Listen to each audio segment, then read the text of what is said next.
Hi, എല്ലാവർക്കും ലേഖാസ് kitchen വേൾഡിൻ്റെ പുതിയ വീഡിയോയിലേക്ക് സ്വാഗതം. ഇന്ന് നമ്മളിവിടെ ഉണ്ടാക്കാൻ പോകുന്നത് ചിക്കൻ്റെ പാർട്സ് വെച്ചിട്ടൊരു കറിയാണ്. റോസ്റ്റ് പോലെയാണ് ഉണ്ടാക്കുന്നത്. അപ്പോൾ ചിക്കൻ്റെ പാർട്സ് എന്ന് പറഞ്ഞാൽ ചിക്കൻ്റെ ഗിസാഡും ചിക്കൻ്റെ ഹാർട്ടും ഇത് രണ്ടും മാത്രമുള്ളൂ. അപ്പോൾ നമുക്കൊരു വീഡിയോയിലേക്ക് പോകട്ടോ. അപ്പോൾ ഞാൻ ഇവിടെ ചിക്കൻ്റെ ഗിസാഡ് എന്ന് പറയുന്നത് ഇതും പിന്നെ ഹാർട്ട് എന്ന് പറയുന്നത് ഇതാണ് കേട്ടോ. അപ്പോൾ ഇത് രണ്ടും കൂടി കഴുകി ഞാൻ വൃത്തിയാക്കി കഴുകിയിട്ട് വാല വെച്ചിട്ടുണ്ട്. പിന്നെ ഇതിലേക്ക് ആവശ്യമുള്ള സാധനങ്ങളാണ് എടുത്തേക്കുന്നത്. ഇപ്പോൾ ചെറിയ സബോളയാണെങ്കിൽ 3 സ്ലൈസായിട്ട് അരിഞ്ഞിട്ടുണ്ട്. ഒരു 6 പച്ചമുളക് അരിഞ്ഞ് വെച്ചിട്ടുണ്ട്. ഒരു കുടം വെളുത്തുള്ളിയും ഒരു വലിയൊരു കഷ്ണം ഇഞ്ചിയും കൂടി ചതച്ച് വെച്ചിട്ടുണ്ട്. ഒരു തക്കാളി അരിഞ്ഞ് വെച്ചിട്ടുണ്ട്. അപ്പോൾ ഇതാണ് നമുക്കിത് ആവശ്യമുള്ള സാധനങ്ങൾ. ഞാൻ അതിനാവശ്യമായിട്ട് ഒരു പാൻ എടുത്തിട്ട് അടുപ്പത്ത് വെച്ച് ചൂടാക്കി വെച്ചിട്ടുണ്ട്. അപ്പോൾ നമുക്ക് സ്റ്റവ് ഒന്ന് കത്തിച്ച് കൊടുക്കാം കേട്ടോ. സ്റ്റവ് കത്തിച്ച് കൊടുത്ത് നമുക്ക് ഇതിലേക്ക് കുറച്ച് ഓയിൽ ഒഴിച്ച് കൊടുക്കാം. അപ്പോൾ ഓയിലൊക്കെ നന്നായി ചൂടായി വരട്ടെ. നമ്മുടെ വെളിച്ചെണ്ണയൊക്കെ ചൂടായിട്ടുണ്ട്. അതിലേക്ക് ഞാൻ 1/4 ടീസ്പൂൺ പെരുംജീരകം ഇട്ട് കൊടുക്കുന്നുണ്ട് കേട്ടോ. അപ്പോൾ ഈ പെരുംജീരകമൊക്കെ നന്നായി നമുക്കിത് പൊട്ടിയൊന്ന് വരുന്നുണ്ട്. പൊട്ടി വന്നതിന് ശേഷം നമുക്കതിലേക്ക് കുറച്ച് കറിവേപ്പില ഇട്ട് കൊടുക്കാം. പിന്നെ നമ്മളിവിടെ കഴുകി വാരി വെച്ച ചിക്കൻ്റെ പാർട്സാണ് ഇട്ട് കൊടുക്കുന്നത്. ഇത് ഇട്ട് കൊടുക്കുന്നത് എന്താണെങ്കിൽ നമുക്കിത് നന്നായി ഒന്നൊരു മൊരിഞ്ഞ പോലെ കിട്ടും.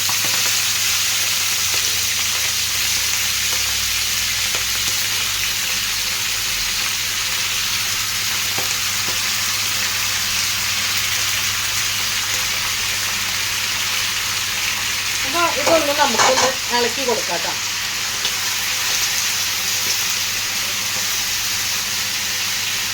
അതിന് ശേഷം നമുക്ക് വേണ്ടത് ഇതിലേക്ക് 1 ടീസ്പൂൺ കുരുമുളക് പൊടി ചേർത്ത് കൊടുക്കാം.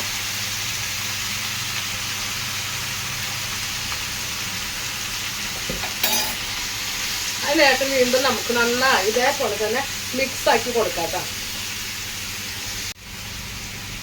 പിന്നെ അതിലേക്ക് 1/4 ടീസ്പൂൺ തന്നെ നമ്മൾ മഞ്ഞൾപ്പൊടി ചേർത്ത് കൊടുക്കുന്നുണ്ട്.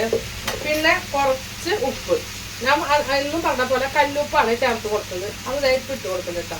അപ്പോൾ അത് നന്നായി ഒന്ന് ഇതായിട്ട് വരട്ടെ. വെള്ളമൊക്കെ വറ്റി ഒരു കളറൊന്ന് മാറി വരട്ടെ. അത് വരയ്ക്ക് നമുക്കൊന്ന് വേവിച്ച് കൊടുക്കാം. കളർ മാറി കഴിയുമ്പോൾ ഇത് ഓഫാക്കാം കേട്ടോ. നമ്മുടെ ചിക്കൻ്റെ പാർട്സിൻ്റെ കളറെല്ലാം അത് മാറി തുടങ്ങി. ഈ സമയത്ത് നമ്മളിത് ഓഫാക്കട്ടെ. ഇത് വെന്ത് കഴിഞ്ഞിട്ടൊന്നുമില്ല. ഇതിലേക്ക് നമുക്ക് കൂട്ടൊക്കെ ചേർക്കാനുള്ളതാണ്. അപ്പോൾ നമുക്ക് സ്റ്റൗ ഓഫാക്കിയിട്ട് ഇത് മാറ്റി വെക്കാം കേട്ടോ.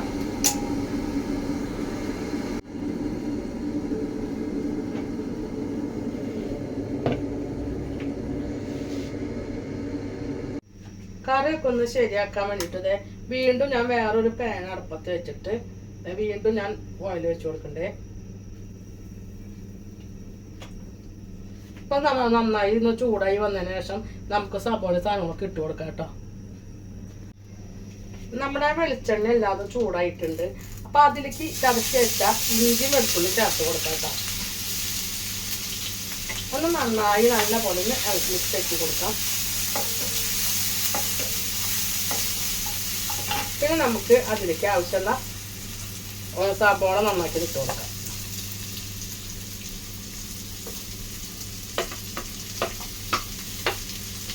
പിന്നെ പച്ചമുളക് ഇട്ട് കൊടുക്കാം കേട്ടോ. ഇത് നന്നായി നല്ല പോലെ വാടി വരട്ടെ. പച്ചമുളകൊക്കെ മാറി നല്ല പോലെ വാടി വരട്ടെ കേട്ടോ. അപ്പോൾ പെട്ടെന്ന് വാടാനായിട്ട് നമുക്ക് കുറച്ച് ഉപ്പ് ചേർത്ത് കൊടുക്കാം കേട്ടോ. അപ്പോൾ പെട്ടെന്ന് വാടാനായിട്ട് ഞാൻ കുറച്ച് ഉപ്പ് ചേർത്ത് കൊടുക്കുന്നുണ്ട്. നമ്മുടെ സബോള എല്ലാതും നന്നായി വാടി വന്നിട്ടുണ്ട്. ഇഞ്ചിയും പച്ചമുളകും വെളുത്തുള്ളിയിലൊക്കെ നല്ല മണം ഉണ്ട്. നല്ല മണം വരില്ല വേണ്ട, സൂപ്പർ മണം. എന്താ ഇപ്പൊ കഴിക്കാൻ പോകുന്നുണ്ട്. ഇപ്പൊ ഇങ്ങനെ കഴിക്കാൻ പറ്റും. നമ്മള് വാടിയ സാധനം കഴിക്കാൻ പറ്റും. അതല്ല, സബോള ഒക്കെ നിർത്തി വാരി തോന്നുന്നുണ്ട്. കാരണം അതിന്റെ മണം കഴിക്കുമ്പോഴേ. അപ്പൊ നമുക്ക് ഇതിലേക്ക് സ്റ്റവൊക്കെ ഒന്ന് കുറച്ചിട്ടിട്ട് പൊടികളൊക്കെ ചേർത്ത് കൊടുക്കാം കേട്ടോ. അപ്പൊ സ്റ്റവിന്റെ തീ എപ്പോഴും കുറച്ചിട്ട് കൊടുത്തിട്ടാണ് നമ്മള് പൊടികളൊക്കെ ഇട്ട് കൊടുക്കണം. നമുക്ക് ഇതിലേക്ക് ആവശ്യമുള്ള പൊടികളൊക്കെ ചേർത്ത് കൊടുക്കാം കേട്ടോ. അപ്പോൾ ഇതിലേക്ക് ആവശ്യമായിട്ട് ഞാൻ 1 ടീസ്പൂൺ മല്ലിപ്പൊടി ചേർത്ത് കൊടുക്കുന്നുണ്ട്. പിന്നെ നമ്മൾ ചേർത്ത് കൊടുക്കുന്നത് 1 ടീസ്പൂൺ മുളക് പൊടിയാണ്. പിന്നെ നമ്മൾ പിന്നെ നമ്മൾ അതിലേക്ക് ചേർത്ത് കൊടുക്കുന്നത് 1 ടീസ്പൂൺ കാശ്മീരി മുളക് പൊടിയാണ് കേട്ടോ. പിന്നെ കുറച്ച് മഞ്ഞൾപ്പൊടി ചേർത്ത് കൊടുക്കണം. അപ്പോൾ നമുക്ക് നമ്മൾ ആദ്യം ഇതിൽ മഞ്ഞൾപ്പൊടി കുറച്ച് ചേർത്ത് കൊടുത്തതാണ്. പക്ഷേ നമ്മുടെ ഈ മസാലയ്ക്ക് ആവശ്യമുള്ള മഞ്ഞൾപ്പൊടി നമുക്ക് ചേർത്ത് കൊടുക്കാം കേട്ടോ. 1/4 ടീസ്പൂണാണ് മഞ്ഞൾപ്പൊടി ചേർത്ത് കൊടുക്കുന്നത്. പിന്നെ നമ്മൾ അതിലേക്ക് ചേർത്ത് കൊടുക്കുന്നത് മീറ്റ് മസാല. മീറ്റ് മസാല നമ്മൾ ചേർക്കുന്നത് എപ്പോഴും ഒരു മണത്തിന് വേണ്ടിയിട്ടാണ്. അതൊരു ടീസ്പൂൺ മീറ്റ് മസാല ചേർക്കുന്നുണ്ട്. പിന്നെ അതേപോലെ 1/4 ടീസ്പൂൺ ഗരം മസാലയും ചേർത്ത് കൊടുക്കുന്നുണ്ട്. ഇത് നന്നായി പച്ചമണം മാറുന്ന വരെ നമുക്ക് നല്ലപോലെ മിക്സ് ചെയ്തിട്ട് ഇളക്കി കൊടുക്കാം കേട്ടോ. നമ്മുടെ മിളകെല്ലാതും നല്ല പോലെ മൂത്ത് വന്നിട്ടുണ്ട്. പച്ചമണമൊക്കെ മാറി കളറൊക്കെ മാറി നല്ല കളറായിട്ട്. അപ്പൊ ഇതിലേക്ക് നമുക്ക് ഈ നേരത്തെ നമുക്ക് സബോളല്ല തക്കാളി ചേർത്ത് കൊടുക്കാം കേട്ടോ. അപ്പൊ തക്കാളി അതുപോലെ തന്നെ നന്നായി കുഴഞ്ഞ് നല്ല പോലെ വെന്ത് ഇതാവട്ടെ കേട്ടോ. തക്കാളി എല്ലാതും നന്നായി വാടി വെളിച്ചെണ്ണയൊക്കെ തെളിഞ്ഞിട്ടുണ്ട് കേട്ടോ.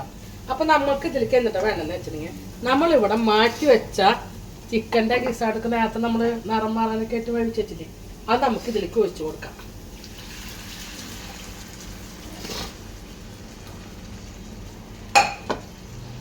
നന്നായി ഇളക്കി കൊടുക്കാം. അപ്പൊ ഇതിൽ വെള്ളം ഉള്ളത് കൊണ്ട് നമുക്ക് ഇതിലേക്ക് പ്രത്യേകിച്ച് വെള്ളമൊന്നും ചേർക്കണ്ട കേട്ടോ. അപ്പൊ ഇതേപോലെ നല്ല പോലെ മിക്സ് ചെയ്ത് കൊടുക്കുക.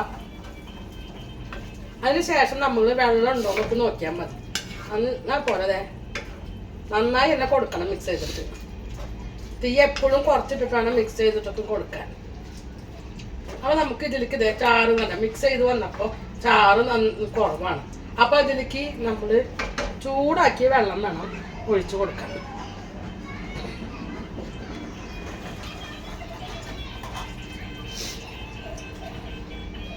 എന്നിട്ട് നമുക്കിത് അടച്ചു വെച്ചിട്ട് വേവിക്കാം കേട്ടോ.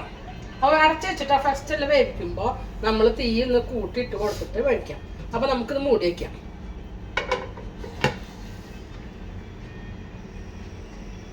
കറിയൊക്കെ ഒന്ന് തിളച്ചോന്നൊക്കെ നോക്കാം കേട്ടോ. അതെ, കറി എല്ലാതും തിളച്ച് വന്നിട്ടുണ്ട്. അപ്പൊ നമുക്ക് ഒന്ന് ഇളക്കി കൊടുക്കാം. ഇളക്കി കൊടുത്തിട്ട് ഇതിൽ ഉപ്പൊക്കെ ഉണ്ടോ നോക്കാം കേട്ടോ.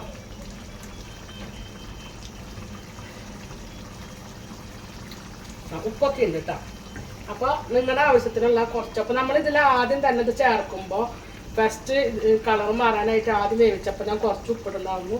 പിന്നെ നമ്മുടെ സബോളയ്ക്ക് വാടുമ്പോഴാണ് ഉപ്പിട്ടുണ്ടായിരുന്നത്.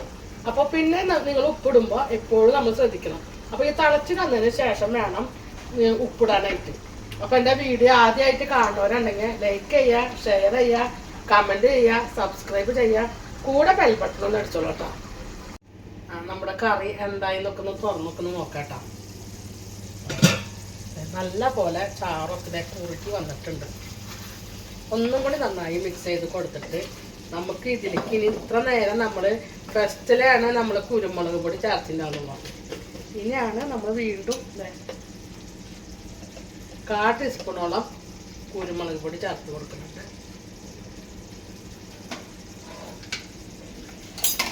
പിന്നെ നമ്മൾ കുറച്ച് കറിവേപ്പില ചേർത്ത് കൊടുക്കുന്നുണ്ട്. ഇത് നല്ല പോലെ മിക്സ് ചെയ്ത് കൊടുക്കാം. കൊടുത്തതിന് ശേഷം ഒരു 5 മിനിറ്റും കൂടി ഈ കുരുമുളകൊക്കെ നന്നായി ഇതിൽ പിടിക്കാനായിട്ട് നമുക്ക് അടച്ചു വെച്ച് വീണ്ടും വേവിക്കാം കേട്ടോ. നമ്മുടെ കുരുമുളക് പൊടിയൊക്കെ ഇട്ടിട്ട് കറി എന്തായി വന്ന് നോക്കാം കേട്ടോ. ഇതിൽ നല്ല പോലെ എണ്ണ തെളിഞ്ഞ് നന്നായി കുറുകി വന്നിട്ടുണ്ട്. ഈ കറി നമുക്ക് ചപ്പാത്തിനൊപ്പം പൊറോട്ടയുടെ കഴിക്കാൻ നല്ലതാണ്. അപ്പോൾ എൻ്റെ വീഡിയോയുടെ വൈൻഡപ്പ് ചെയ്യാണ്. എൻ്റെ വീഡിയോ ഇഷ്ടപ്പെടുകയാണെങ്കിൽ ലൈക്ക് ചെയ്യാനും ഷെയർ ചെയ്യാനും കമൻറ്റ് ചെയ്യാനും സബ്സ്ക്രൈബ് ചെയ്യാനും കൂടെ ബെൽ ബട്ടൺ അടിക്കാനും മറക്കരുത് കേട്ടോ. Okay, tata bye.